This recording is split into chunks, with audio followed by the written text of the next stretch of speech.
আজকে আমি আপনাদেরকে শেখাবো ভিন্ন স্বাদের একটা চিংড়ি মাছের রেসিপি।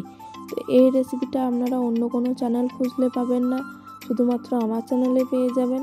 তো চলুন দেখিয়ে দিই আমি এই রেসিপিটা কিভাবে বানাচ্ছি। আর হ্যাঁ, যারা যারা এখনও আমার চ্যানেলটাকে সাবস্ক্রাইব করেনি তো প্লিজ সাবস্ক্রাইব করে দেবেন।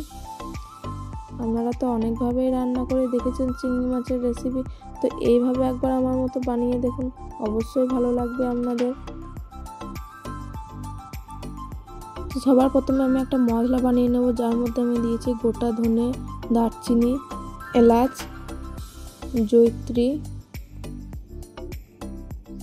অল্প পরিমাণে জায়ফল। এবার এটাকে আমি ভালোভাবে ড্রাই রোস্ট করে নেব। এর মধ্যে দিয়ে দিচ্ছি একটা শুকনো লঙ্কা। তো এটাকে ভালোভাবে নেড়ে চেড়ে আমি একটু ভেজে নেব। তো মশলাটা আমার রেডি হয়ে গেছে, এবার এটাকে আমি বেটে নেব। মশলাটা আমার বাটা কমপ্লিট হয়ে গেছে। চলুন এবার চিংড়ি মাছগুলোকে ভেজে নিই। তো আমি চিংড়ি মাছের মধ্যে দিয়ে দিলাম হলুদ, সামান্য পরিমাণে লবণ। এবার এটাকে ভালোভাবে মেখে আমি তেলের মধ্যে দিয়ে দিচ্ছি এক এক করে। উল্টে পাল্টে ভালোভাবে ভেজে নিতে হবে, খুব বেশি ভাজা যাবে না, একটুখানি ভাজলেই হয়ে যাবে। এবার আমি তুলে নিচ্ছি, ভাজা হয়ে গেছে আমার। এবার ওই তেলের মধ্যে আমি দিয়ে দিচ্ছি গোটা গরম মশলার ফোড়ন,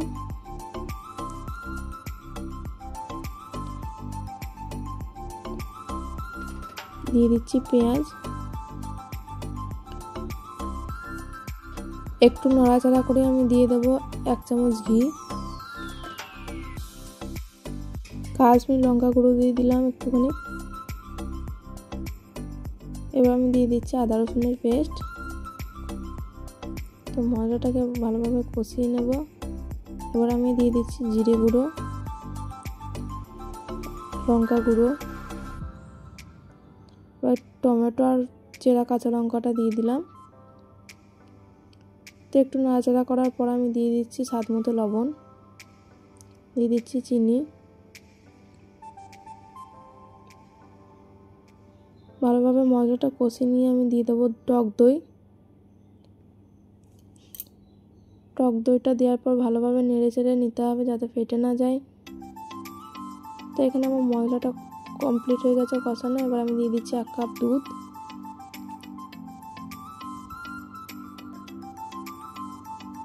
দুধটা দেওয়ার পর কিছুক্ষণ ফুটিয়ে নিতে হবে।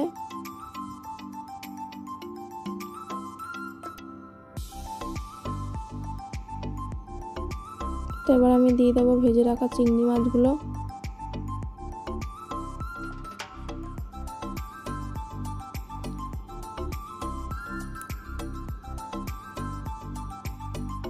বন্ধুরা, আমার রেসিপিটা কেমন হয়েছে অবশ্যই কমেন্ট করে জানাবেন, আর আমার ভিডিওটা লাইক অ্যান্ড শেয়ার করতে ভুলবেন না। তো রান্নাটা প্রায় আমার কমপ্লিট হয়ে এসেছে, এই দেখুন। এবার আমি দিয়ে দিচ্ছি বেটে রাখা মশলাটা, আর দিয়ে দিচ্ছি 1 চামচ মতো ঘি। কিছুক্ষণ নাড়াচাড়া করার পর একটা পাত্রে নামিয়ে গরম ভাতের সাথে খেয়ে দেখুন, এই রেসিপিটা দারুণ লাগবে। তো বন্ধুরা, আজকের মতো আমি এখানেই শেষ করছি। কালকে নিয়ে চলে আসবো আবারও একটা নতুন রেসিপি। ততক্ষণ আপনারা ভালো থাকুন, সুস্থ থাকুন।